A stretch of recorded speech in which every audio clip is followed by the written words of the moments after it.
Estamos iniciando aqui no seu canal 10, TV Bandeirantes, mais um programa Band Entrevista, que tem o prazer de estar recebendo hoje o deputado Zanquim, do MDB, foi presidente da FAMURS, foi prefeito, um grande deputado no Parlamento Gaúcho, e recebendo também o deputado Eric Lins, deputado dos Democratas, que está estreando no Parlamento do Rio Grande do Sul. Nosso programa de hoje vai abordar as questões que nós estamos enfrentando no Rio Grande do Sul, especialmente esse processo de deteriorização econômica, social. Os funcionários públicos não conseguem receber seus salários em dia, o governo não tem dinheiro para a infraestrutura e nós vamos conversar com os nossos representantes no Parlamento Gaúcho sobre todas essas questões. E eu já levanto a primeira pauta aqui, perguntando aos nossos convidados, deputado Zanquim, deputado Eric Lins, como é que estão avaliando essa conjuntura, esse primeiro ano do novo mandato, enfim, com um novo governador, diante deste quadro, né, que se apresenta também com dificuldades a nível nacional, de que maneira o Rio Grande do Sul destrava e sai desse calabouço que foi colocado? Bom, em primeiro lugar, agradecer o convite para estar aqui, a ti, amigo Milton, deputado Eric e a todos que estão nos assistindo. O Rio Grande do Sul, ele vem há muitas décadas com um problema fiscal enorme. Nós, dos últimos 40 anos, durante 37 anos, trabalhamos no vermelho.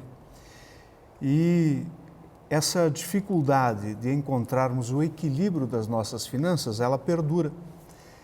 Muda o governo e o que nós percebemos até esse momento no primeiro semestre, o atual governador deu sequência a uma série de iniciativas que já tinham sido tomadas pelo governo anterior, pelo governo Sartori. Veja a questão das privatizações de algumas estatais e alguns outros projetos que já haviam sido discutidos, inclusive, na Assembleia no governo passado.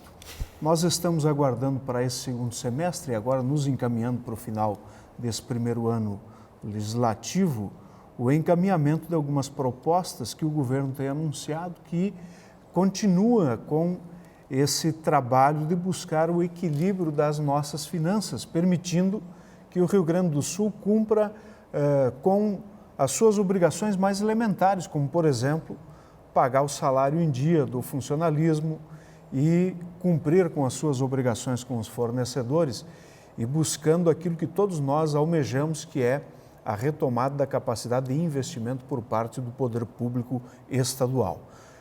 Não vejo que nós vamos alcançar nesse primeiro ano essa condição, por conta que estamos aí há 48 meses com salários atrasados do funcionalismo, embora há um compromisso do governador de colocar em dia a folha até o final do ano, não, ao menos pelo que se vislumbra, não vai conseguir, porque não conseguiu vender as ações do Banrisul, não conseguiu até o momento aderir ao regime de recuperação fiscal, o que permitiria o Rio Grande do Sul ter condições financeiras para colocar em dia o salário até o final do ano.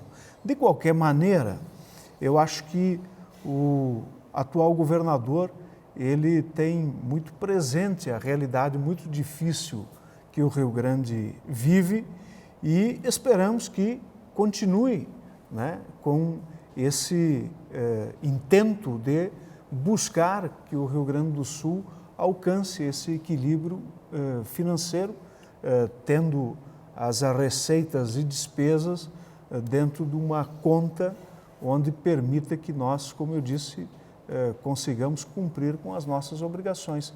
Não se admite que um Estado, que é a quarta economia do Brasil, não consiga pagar suas contas no final do mês. Então, esse ambiente tumultuado, financeiramente falando, no aspecto das contas públicas, né, ele persiste, mas naquilo que estiver ao nosso alcance dentro do Parlamento e esperando as iniciativas do atual governo, haveremos num horizonte, esperamos que não seja tão distante, ter uma situação diferente para melhor aqui no Rio Grande. Deputado Eric Lins, o DEM acredita que o governador Eduardo Leite tem perfil, vem mantendo uma performance com capacidade de reverter esse quadro difícil do Rio Grande do Sul? Olha, Newton, é muito satisfatório estar aqui com vocês, obrigado. Deputado Zanguin, meu colega, nossos telespectadores, é uma satisfação estar conversando com vocês. E falando de Rio Grande do Sul, me perguntasse do governador. Eu vou te dizer quais são as minhas impressões pessoais nesses primeiros 9 meses de governo. O governador ele chegou com uma proposta específica de reduzir o Estado. Essa proposta inicialmente me faz muito sentido. O que acontece? Vou falar um número para vocês, o número 82. 82% é o que se gasta hoje de tudo que o Rio Grande do Sul arrecada para pagar pessoal. Pessoal da ativa e pessoal já inativo, os aposentados e pensionistas. Você consegue compreender o tamanho da responsabilidade de você pegar tudo que você recebe, 82% ser para pagar pessoas? É muita coisa. O governador pegou um estado com esse perfil e ele começou a enxugar. Bem, fala, olha, essas estatais não estão dando lucro para o Estado, está me tirando a possibilidade de arrecadar ICMS, o Estado não tem que ter empresa simplesmente por ter. A gente precisa ter motivos para isso. E a iniciativa privada vai fazê-lo melhor. Começou bem.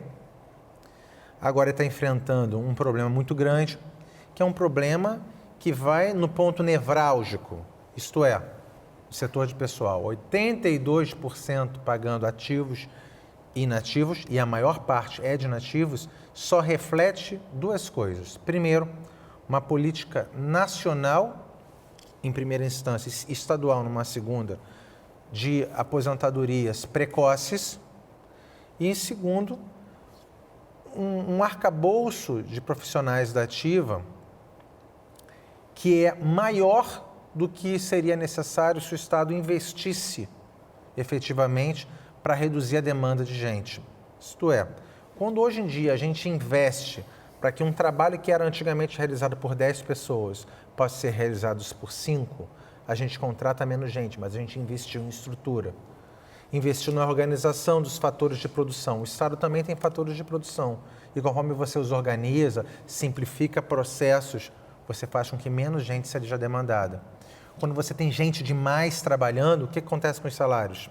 Reduzem. Simplesmente porque a quantidade de dinheiro é a mesma. Quando o governador ele pega e começa a simplificar isso, acertar as carreiras, acertar futuramente a Previdência, que é uma preocupação que eu tenho muito grande com a Previdência, com as aposentadorias precoces em especial, com o superacúmulo de pensões em outro nível, a gente começa a acertar o problema. Portanto, te respondendo, acho que ele começa bem. É claro que existem pontos em que podemos acertar.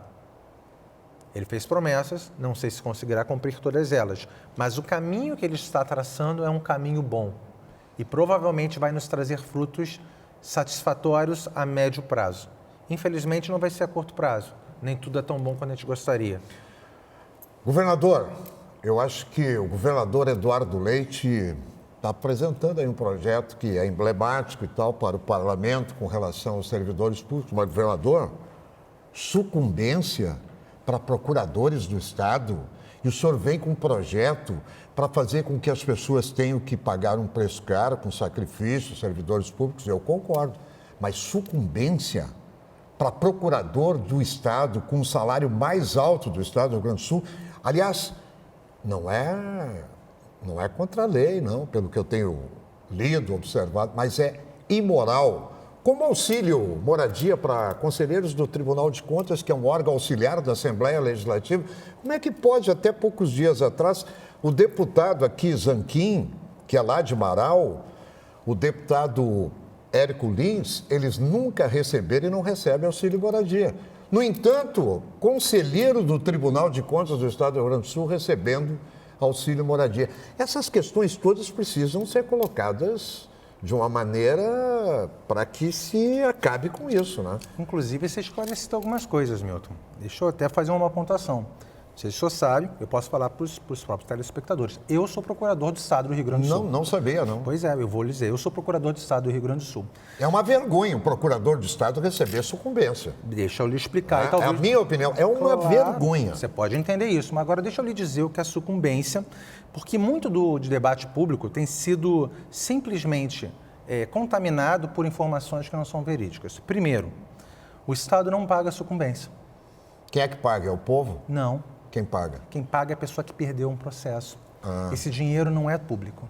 Esse dinheiro é privado. Uhum. E quando o Estado perde, quem é que paga? Quem paga, a lei da OAB determina que quem paga quando o Estado perde é lá. Então, deixa eu explicar. Esse debate, sabe por que eu quero inverter a pauta? Porque esse debate não vai nos levar a nada. Não vai, exatamente. Porque é o seguinte... Mas não é dinheiro público. É um debate que alguém vai dizer assim, isso é um debate rasteiro, Milton, que tu está provocando. Não, eu quero fazer um debate aqui para construir. E aí, deputado Zanquim, como é que, deputado Lins, de que maneira, dentro do que os senhores colocaram na abertura do programa, nós podemos levar os nossos telespectadores alternativas para a gente resgatar esse Estado? Nós estamos num momento muito importante aqui no Rio Grande do Sul e o parlamento tem um papel fundamental, que é a definição, a discussão com a sociedade de qual o papel e o tamanho que o Estado tem que ter. E essa discussão nós já estamos fazendo, não é de hoje.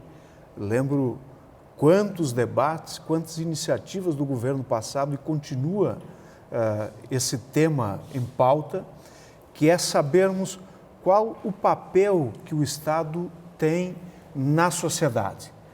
É, por exemplo, estar inserido em algumas áreas que nos custam recursos públicos, que nos custa energia, tempo, ou dedicar os recursos e foco naquele papel essencial para o cidadão. Cito aqui como exemplo. Sim. A saúde, a educação, a segurança pública são muito mais importantes do que o Estado gastar tempo e dinheiro com uma empresa, e graças a Deus já votamos esse projeto, de exploração de carvão mineral, por exemplo. Energia elétrica, venda de gás natural. Né? E nós temos várias outras empresas públicas, outras estatais que nós precisamos discutir. Inclusive, há um debate que começa agora sobre o número de instituições financeiras, por exemplo, que o Estado do Rio Grande do Sul tem. Nós temos aqui Badesul, BRDE, Banrisul. E o Banrisul. Né? São três. O questionamento é, até em relação a isso, há necessidade de termos esses bancos né, sob a tutela estatal, todos eles? Não tem a menor necessidade. Ou nenhum deles. Quer dizer, o Badesul, por exemplo... É esse debate que nós temos que fazer. O Badesul, com 6 diretorias, o BRDE é um banco fundado em 1961 por Celso Ramos, Ney Braga e Leonel Brizola. É o banco que colocou o fomento dentro do processo da indústria em Santa Catarina, Paraná e Rio Grande do Sul e que é um banco que é um braço do BNDES. O Badesul passou a ser, depois da extinção da Caixa, quase que o mesmo papel de financiamento BRDE, de linhas de crédito não muito atrativas. O que eu tenho falado, em termos de Banrisul, é que a gente tem que pensar, vender o Banrisul traz um problema ou traz uma solução? Como é que a gente pode verificar isso? E eu não vi nenhum estudo com relação a isso. Se hoje o Estado paga uma quantidade X de juros das suas dívidas como um todo. Se a venda do Banrisul abater a minha dívida num valor que faça com que eu pague menos do que eu ganho com as ações dele, isto é, digamos que vender o Banrisul hoje traz mais ou menos uns 300 milhões para o Estado por ano. Se vender ele, abater a minha dívida em mais de 300 milhões, vale a pena vender. Se não abater em 200, como eu cálculo, não vale a pena. Mas aí o senhor está falando de cunho financeiro, extremamente financeiro. Eu estou falando e extremamente o lado social, financeiro. a cidadezinha lá de Santa Vitória do Palmar, quem é que vai botar uma agência bancária lá? O banco vai continuar. O Bradesco, o Itaú? Ele vai continuar tendo. Por quê? Porque a cidade como um todo, ela tem interesse. O mercado vai continuar tendo. O senhor acha, deputado, que como pensa o deputado Eric Lins? A questão especificamente do Banrisul, o governador tem um compromisso de não levar esse tema para o debate, tem o compromisso de não privatizar o banco. Agora, é uma discussão que nós temos que fazer, por exemplo, em relação, por que não, às demais instituições. Badesul? Há necessidade, por exemplo, de ter um Badesul? Eu sou contrário à venda do Banrisul hoje. Essa é uma questão importante que tem que ser debatido. Mas, Milton, nós temos dezenas de outras estatais que temos que fazer uma avaliação muito criteriosa sobre a real necessidade de cada uma. É aí onde vai o comprometimento da nossa folha de 82%. 82%. Né? 82% do nosso orçamento. A maioria com a Previdência. A maioria com a Previdência. Olha só. Só com a Previdência, a nossa dívida é de 12 bilhões. Né? O déficit da Previdência nesse ano é de 12 bilhões de reais. Então, está certo, deputado Eric, nós tomando medidas, né? Medidas impactantes, nós teremos resultados no médio prazo e no longo prazo nós construiremos uma realidade completamente diferente dessa que nós vivemos hoje. Mas nós temos aqui estancar esta sangria dos recursos públicos que não permite que a gente pague o salário em dia e nem imaginar aqui em se fazer investimentos. Uma pauta que eu tenho colocado aqui, eu vou pedir para ambos, os dois deputados, o deputado Eric e o deputado Zanquim, possam ajudar aqui a esclarecer os nossos telespectadores. Uma caixa preta. A caixinha preta que ninguém consegue abrir, nem Tribunal de Contas, nem Ministério Público, nem PGE, ninguém. 86 bilhões de reais em 10 anos o Estado colocou em incentivos fiscais. Eu sou a favor de incentivos fiscais. Mas para onde é que foi esse dinheiro? Qual é a empresa que recebeu? O que ela gerou de emprego? Eu não sei de onde saiu esse número, assim. É em 10 anos, né? 10 anos. 10 anos. É uma média de 8 anos. Esse número está correto, Milton. Está correto esse número. Está correto. E pode colocar mais o dobro desse valor se incluir os incentivos fiscais federais aqui no Estado. Exatamente. Aqui no Estado. Mas se a gente está falando de caixa preta, para a gente chegar nesse valor, a gente tem que fazer um somatório. Então já não é tão preta assim. A minha crítica real aos incentivos fiscais é quando ela é dada a uma empresa específica e não a um setor. Tá? Por que acontece? Até explicar para os telespectadores. O que é um incentivo fiscal? É quando o Estado vira e fala, olha, você não vai pagar o imposto, vai pagar esse imposto atrasado durante tanto tempo se você instalar a tua empresa aqui no Estado. Só que o que acontece? Quando eu dou um incentivo para uma empresa em Palmeira das Missões e não dou o mesmo incentivo para uma empresa em Vacaria, essa empresa de Palmeiras das Missões está pagando menos imposto, então ela tem uma vantagem competitiva sobre a empresa de Vacaria. Toda vez que você tem que dar um incentivo, você tem que dar ele planificado. Mas a nossa discussão não é essa. Nós queremos saber quem levou o incentivo, quanto levou, que gerou de emprego, qual é o setor, não é isso? Não, eu acho que todas essas informações, elas, respeitado aqueles casos, né, excepcionais, excepcionais que demandam sigilo. Exato. Devem estar aí à disposição da sociedade.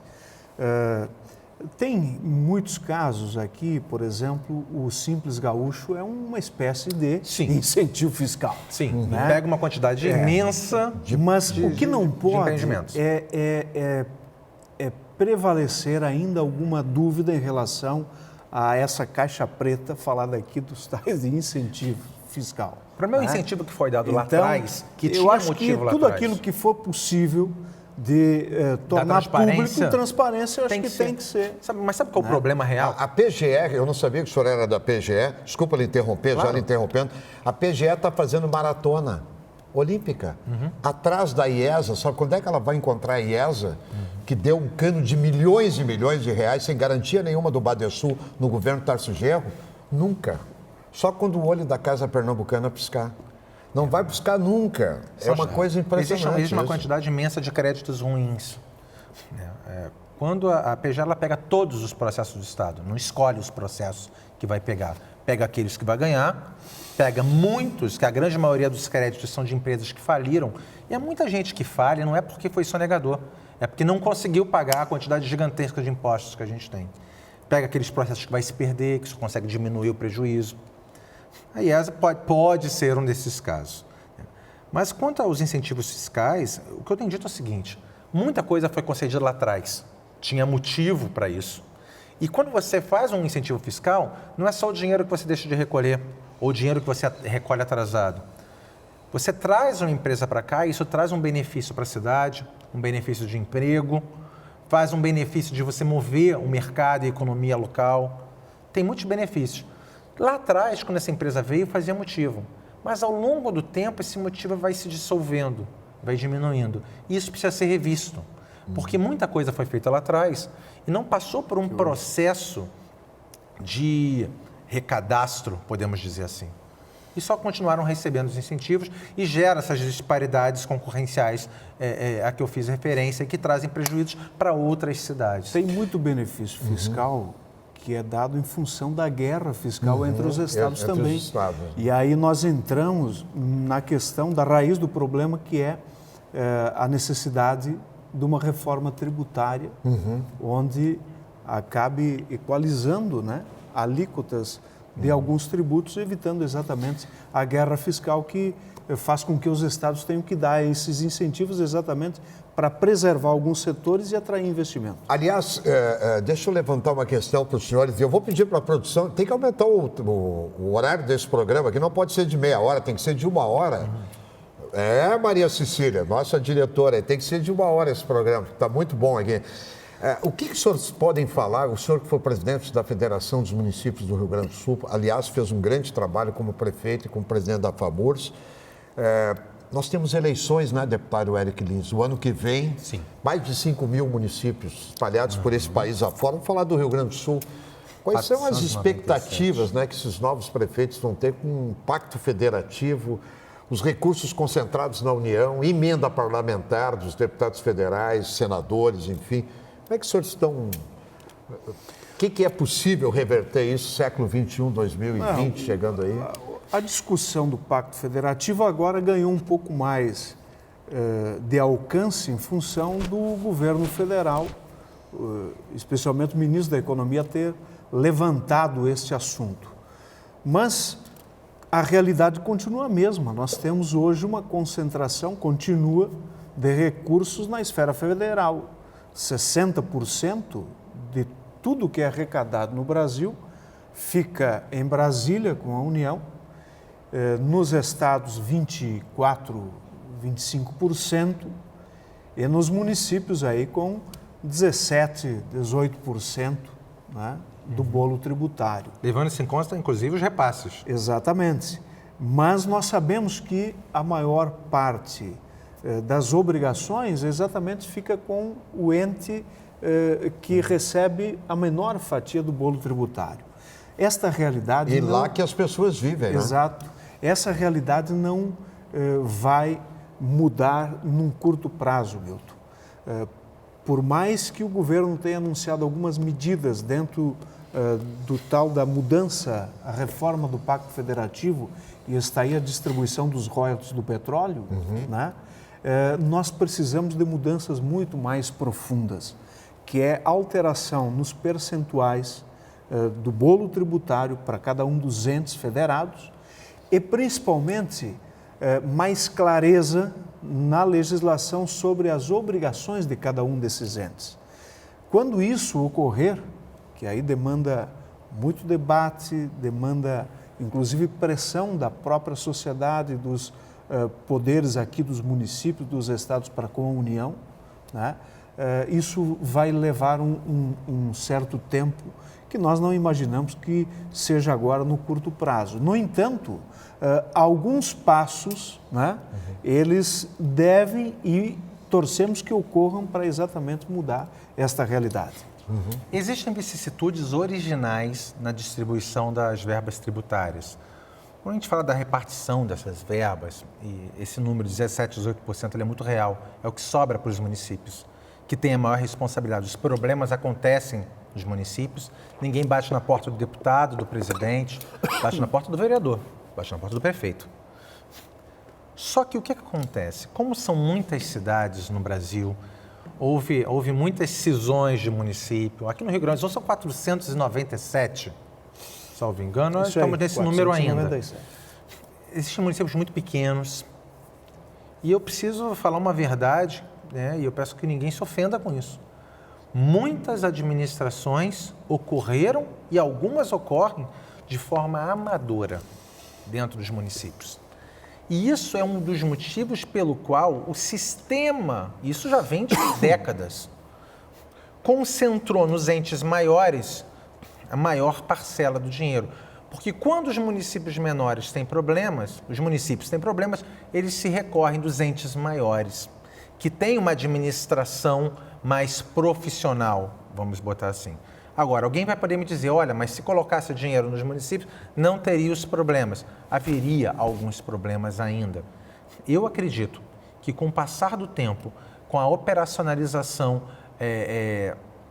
dos instrumentos de tecnologia de informação, isso vai diminuir. E conforme essas dificuldades e as diferenças do patamar técnico dos administradores for diminuindo, isto é, com a especialização nos municípios, provavelmente isso vai mudar. Quero agradecer a gentileza da sua presença, deputado Eric Lins, deputado do Democratas. Fiquem aí as considerações finais do nosso programa. Muito obrigado.